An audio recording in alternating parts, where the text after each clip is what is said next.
El tema que vamos a desarrollar hoy es flexión y corte o corte por flexión. Cualquiera de las denominaciones es perfectamente válida. Para este tipo de solicitación combinada necesitamos tener sí o sí, como se ve en la figura, un diagrama de corte y un diagrama de momentos, con la salvedad de que el diagrama de cortes y el diagrama de momentos deben ser correspondientes uno con el otro. ¿A qué me refiero con eso? En este caso, por ejemplo, se trata de una carga Q que actúa a lo largo de toda la barra. O sea que tenemos una viga simplemente apoyada con una carga uniformemente repartida. Esa carga gravitatoria genera estos dos diagramas, el de corte y el de momento. En axil obviamente no hay porque no hay cargas horizontales. Como esta figura está dibujada en el sistema plano, no he planteado los diagramas que corresponderían al corte horizontal, al momento en un plano horizontal y al momento torsor. Por lo tanto, lo que es importante para corte por flexión es que este diagrama de corte y este diagrama de momentos sean generados por el mismo tipo de carga aplicada. Para poder desarrollar la fórmula de verificación, en este caso al corte por flexión, se va a utilizar la teoría de Juraski y la fórmula de Collignon que se obtiene de la misma. Si planteamos las 6 ecuaciones fundamentales, la combinación para que tengamos corte por flexión es la siguiente. Del lado izquierdo he planteado aquellas que se corresponden con los tres diagramas de características de la pizarra anterior. Observen, tenemos el axil igual a 0, el corte vertical, que va a tener que dar distinto de 0, y el momento con respecto al eje X también tiene que dar distinto de 0.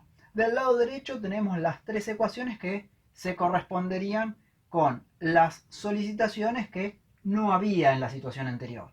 Cortes horizontales no había, momentos respecto al eje Y, es decir, momentos en un plano horizontal no había, y momentos torsores que actúen en el plano de la sección transversal de la pieza tampoco había. Por lo tanto, esta combinación es la que se corresponde con corte por flexión, habiendo cargas cortantes que son verticales y que generan momento respecto del eje X. Podría haber habido otra combinación, pero no era la de la figura anterior. Si yo hubiera tenido que la carga que estaba aplicada en lugar de ser vertical era horizontal, estas dos ecuaciones hubieran sido nulas y estas dos ecuaciones hubieran sido la de corte horizontal, distinta de cero, y la de momento respecto al eje Y, distinta de cero. Esta obviamente hubiera sido cero. Entonces, esta combinación es la que, en definitiva, va a corresponderse con corte por flexión. Dos ecuaciones que no son nulas y el resto tienen que ser nulas. Recuerden que estamos viendo corte por flexión en el sistema plano. Si fuera en el sistema espacial, tendríamos dos fuerzas, una horizontal y otra vertical, que generen corte y momento. Con lo cual, estas dos ecuaciones y estas dos ecuaciones deberían no ser nulas.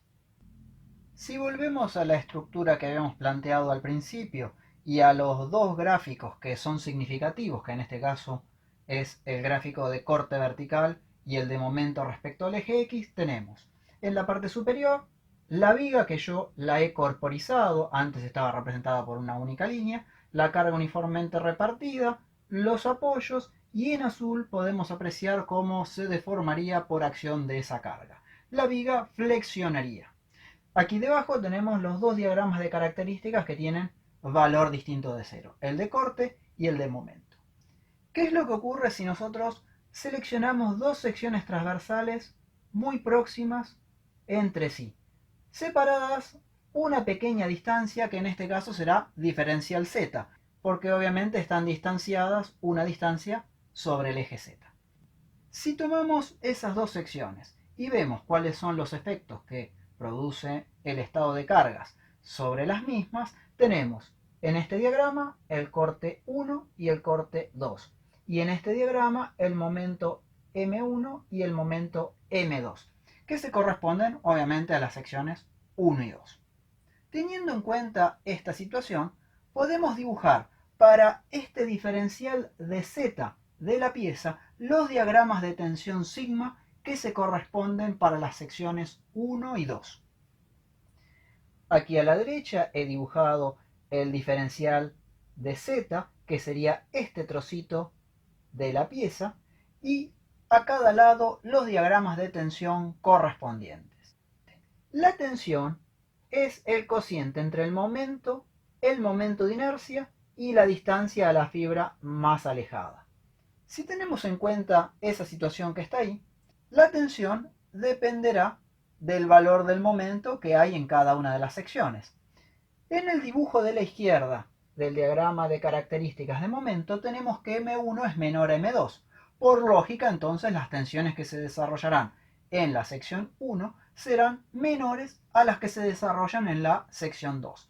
Por eso yo aquí he dibujado los dos diagramas con diferente medida. Fíjense que la tensión sigma 1 es de menor valor que la tensión sigma 2, porque por lógica el momento M2 se ve más grande en el gráfico que el M1. Entonces hice una correspondencia con las tensiones que se dan en dicha sección. Por otro lado, observen que los dos diagramas son doble triangulares y como bien corresponde a este diagrama de momentos y a esta deformación de la pieza, en la parte superior las fibras se comprimen y en la parte inferior las fibras se traccionan. Ahora vamos a analizar qué es lo que ocurre en un sector de este trocito de barra que estamos analizando. A la izquierda tenemos un dibujo de nuestro sector de la barra que tiene una longitud de diferencial Z. Observen, aquí estaría la sección 1, la sección 2 es la que se ve aquí delante, y he tomado esa tajada o esa porción de toda nuestra barra, que tiene unas dimensiones de B como ancho y H como altura. Estos dos serían los dos ejes principales de inercia. Si dentro de esa pequeña porción de nuestra pieza, dentro de esa feta o dentro de esa tajada, recortamos esta parte superior que está marcada en azul y que está dibujada aquí, aparte a la derecha, nos encontramos con la siguiente situación. Veamos un poquitito aquí debajo. Esto es una reproducción de los diagramas de tensiones que teníamos anteriormente. Este era el sector de la pieza que habíamos recortado entre las secciones 1 y 2. Este era el diagrama de tensiones que correspondía a la acción del momento M1 y este el diagrama de tensiones que correspondía al momento M2. Por lógica, el diagrama de las tensiones debidas a M2 era mayor que el de M1, como habíamos visto. Si nosotros consideramos solo este pequeño sector de la pieza, que es el que está representado aquí arriba, nos encontramos que las tensiones que están actuando son este pequeño trapecio que está aquí, en ese sector. Y aquí ocurre otro tanto. Si yo acumulo todas esas tensiones por la unidad de superficie sobre la cual está actuando cada una de ellas, tendré a izquierda y a derecha una fuerza que, en el caso de este sector que estoy analizando en la parte superior, están comprimiendo a este pequeño sector. En la parte inferior hubieran estado traccionando. Pero ¿qué es lo que ocurre? El área que tiene este sector, que lo denominamos área prima, es la misma área que está del lado de atrás en la sección 1.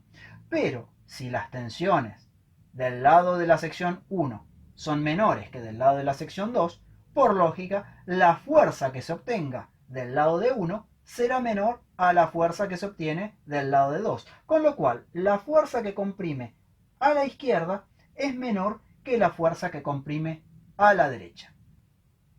Con esto nos encontramos frente a una situación muy particular. Si la pieza, como ya hemos podido ver, en la mitad superior está comprimida por acción del momento flector, y si yo tomo solamente un pequeño sector de esa zona comprimida, me encuentro que, en este caso en particular, del lado izquierdo tengo menos fuerza de compresión que del lado derecho, la diferencia entre ambas fuerzas haría que este pequeño sector de la pieza se estuviera moviendo porque no hay un equilibrio de fuerzas. Pero este pequeño sector de la pieza no se está desplazando, está quieto. Entonces, de alguna manera, tiene que ser equilibrado este sistema de fuerzas para evitar que ese pequeño pedazo que estamos analizando se pueda desplazar. Es así que entonces debería haber alguna fuerza que me equilibre a este sistema desequilibrado entre I y D para evitar que este sector que estamos analizando en color azul se mueva. Esa fuerza tiene una única ubicación posible.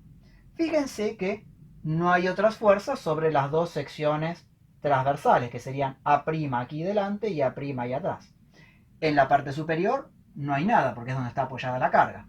En los dos laterales tampoco hay solicitaciones, con lo cual la única solicitación posible tiene que ser una fuerza que esté contenida en el plano de la base. Por lo tanto, tiene que ser una fuerza que la vamos a denominar R o fuerza de resbalamiento.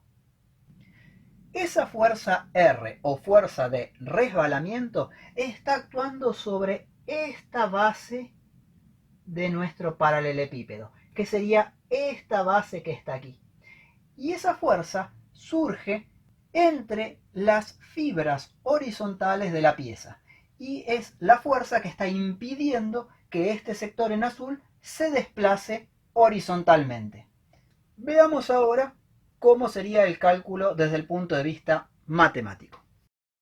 Si vamos recapitulando, tenemos que la tensión era el cociente entre el momento que estaba en la sección dividido el momento de inercia que tiene la sección elegida de la pieza, multiplicado por la distancia I, que era la distancia a la fibra más alejada desde el eje baricéntrico.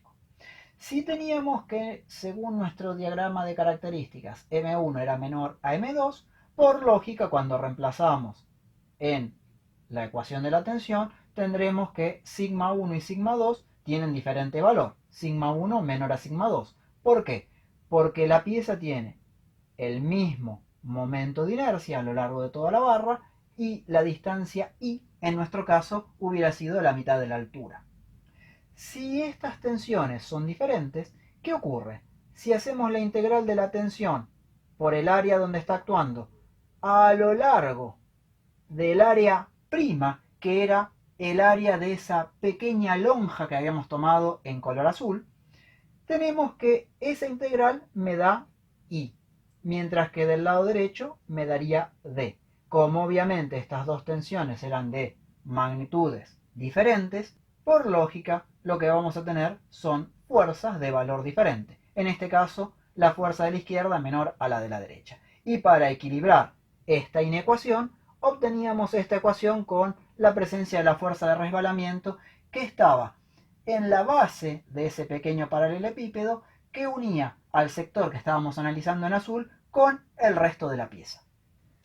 Aquí tenemos nuevamente ese pequeño trozo de nuestra sección transversal que estábamos analizando, donde están la fuerza del lado izquierdo aplicada sobre el área prima, la fuerza del lado derecho también aplicada sobre el área prima y la fuerza R aplicada sobre la base que aquí está rayada en negro. Las dimensiones de esa base son B y diferencial Z. Esta era la sección 1 y esta era la sección 2. Si nos fijamos, esa fuerza R será el producto de una tensión por un área, porque justamente si tensión era fuerza sobre área, entonces fuerza será tensión por área. La tensión no es ni más ni menos que una tensión tangencial tau, porque la fuerza R está contenida en el plano de la base de ese paralelepípedo. Y el área sería B por diferencial de Z, que es el área de un rectángulo. Después he planteado las dos ecuaciones de las fuerzas del lado izquierdo y del lado derecho. Recuerden que esta integral es a lo largo solamente de esta área prima, que es una fracción del área total de la pieza. Es un pequeño pedazo de la sección transversal de la pieza. Como habíamos visto, la fuerza I más la fuerza R eran iguales a la fuerza D. Reemplazando, lo he planteado aquí debajo. Tenemos la fuerza I más la fuerza R igual a la fuerza D. Ahora vamos a despejar y dejar del lado derecho las dos integrales. Operando matemáticamente tenemos que aquí está la integral de la fuerza del lado izquierdo. Luego, por propiedad de las integrales, podemos unificar estas dos integrales en una única integral. Fíjense que es la integral a lo largo del área prima y tenemos el mismo diferencial de área, así que me queda esta ecuación. Conociendo que las tensiones son el momento flector sobre el momento de inercia por la distancia de la fibra más alejada, reemplazamos sigma 1 y sigma 2 por sus equivalentes que hemos visto ya anteriormente. Y finalmente, como este J y esta I es común a ambos términos, puedo sacar factor común y me queda resumida la ecuación en la que se ve en el renglón inferior. Como la diferencia entre el momento m2 y el momento m1 es muy pequeña, la podemos plantear como diferencial de m. Recuerden que si nos remitimos a los diagramas de características, el momento en la sección 1 y el momento en la sección 2 eran dos valores muy próximos entre sí, porque estaban distanciados solamente un diferencial de z de z. Con lo cual, la diferencia entre m1 y m2 también debería ser muy pequeña, por lo tanto se puede plantear como diferencial de m. ¿Qué ocurre en la segunda integral? Hemos sacado afuera todo lo que es constante. El momento de inercia de la sección es constante porque una vez adoptadas las dimensiones de la misma, ya se mantienen en forma permanente. Pero también el diferencial de m es constante, porque el momento en la sección 1 era constante y el momento en la sección 2 era constante. Entonces la diferencia de dos constantes nos daría otra tercera constante. Si nos fijamos, la integral que está aquí no es ni más ni menos que un momento estático de primer orden, respecto al eje x, porque la distancia que está involucrada en la integral es la distancia y. Aquí hay que hacer una aclaración que es fundamental. Este momento estático de primer orden es baricéntrico, o sea, se está midiendo respecto del eje x. Pero cuidado, no es para toda la sección transversal de la pieza, es solamente para esa pequeña porción representada por el área A'. Por lo tanto, no es bajo ninguna circunstancia cero, porque sí es baricéntrico, pero no es para toda la sección de la pieza. Una vez que llegamos hasta aquí, lo único que nos queda es despejar pasando al denominador del miembro de la derecha b y diferencial de z, que es lo que se ve en el último de los renglones. La derivada del momento respecto de la longitud de la pieza no es ni más ni menos que el corte que está sufriendo, porque si ustedes recuerdan, la derivada primera del momento era el corte y cambiado de signo, con lo cual nos quedaría lo siguiente. Tendríamos el corte multiplicado por el momento estático de primer orden dividido el momento de inercia y el ancho de la sección que estamos trabajando. Esa expresión que tenemos ahí es la expresión de la fórmula de Collignon. Las tensiones tangenciales tau son equivalentes al producto entre el corte que está sufriendo la sección por el momento estático de primer orden dividido el momento de inercia por el ancho. Acá tenemos que plantear algunas salvedades. El corte Q lo obtendremos del diagrama de características de corte. En nuestro caso, tenemos que buscar siempre el valor máximo del corte. El momento de inercia dependerá del tipo de sección que uno elige. En el caso de una sección rectangular, Jx sería BH cubo sobre 12. B sería el ancho de la sección. Y el momento estático de primer orden que está aquí arriba, tenemos un pequeño problema. Si nosotros lo calculáramos para toda la sección, se me anula. Pero si yo lo calculo hasta el eje baricéntrico, tendré el máximo momento. De ahí que le haya colocado el asterisco para diferenciarlo del que sería de toda la sección, mientras que este es solamente de una parte de la sección. ¿Qué quiere decir? Que cuando yo acumule momento estático hasta el eje baricéntrico tendré el máximo valor de momento estático. Y a partir de allí, si me extendiera hasta completar la sección, se me anularía. Entonces, el momento estático de primer orden es el máximo que, combinado con B y J, me permiten maximizar la tensión, que debe ser inferior a la tensión admisible del material para que verifique la pieza. Esta fórmula de Collignon se utiliza como una fórmula subsidiaria luego de haber dimensionado la flexión. Entonces, los pasos que uno debe realizar son primero dimensionar a la flexión con la fórmula que está ahí debajo y posteriormente verificar al corte en el lugar donde se presenta el corte máximo. Si nos remitimos a la estructura original, que es esta que está aquí, tendríamos que el corte máximo se da en los dos extremos, con lo cual ese valor es el que irá en la fórmula, mientras que el momento máximo para esta situación en particular se daba justo a la mitad de la longitud de la barra, con lo cual el dimensionamiento lo haremos en ese punto. Entonces, la primera etapa será el dimensionamiento con el momento que surge aquí, en el punto medio en este caso, y la segunda etapa será la verificación al corte en cualquiera de estos dos puntos, porque bueno, en este caso en particular las dos reacciones son iguales.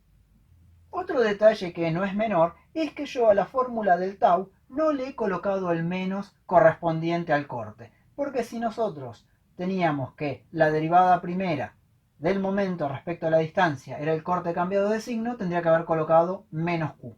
¿Por qué no lo hice? Porque el valor que nos interesa es el módulo o valor absoluto de la tensión tau. Entonces no es necesario colocarle el signo menos. Si estamos en presencia de una sección rectangular, la fórmula de Collignon se puede transformar de la siguiente manera. Teniendo en cuenta que la máxima acumulación de momento estático se da cuando se llega hasta el eje baricéntrico, el momento estático de primer orden para esta media sección, concentrándola aquí, es bh cuadrado sobre 8. El momento de inercia de toda la sección es bh cubo sobre 12. Si reemplazo y hago las simplificaciones de rigor, me quedará Q dividido H por B, que no es ni más ni menos que el área, este 3 y este 2 que surgen de la simplificación del 8 y el 12, me quedan como 3 medios. Con lo cual, la tensión de corte por flexión es 1,5 el valor de la tensión de corte puro que surgiría con una carga de las mismas características aplicadas sobre la barra.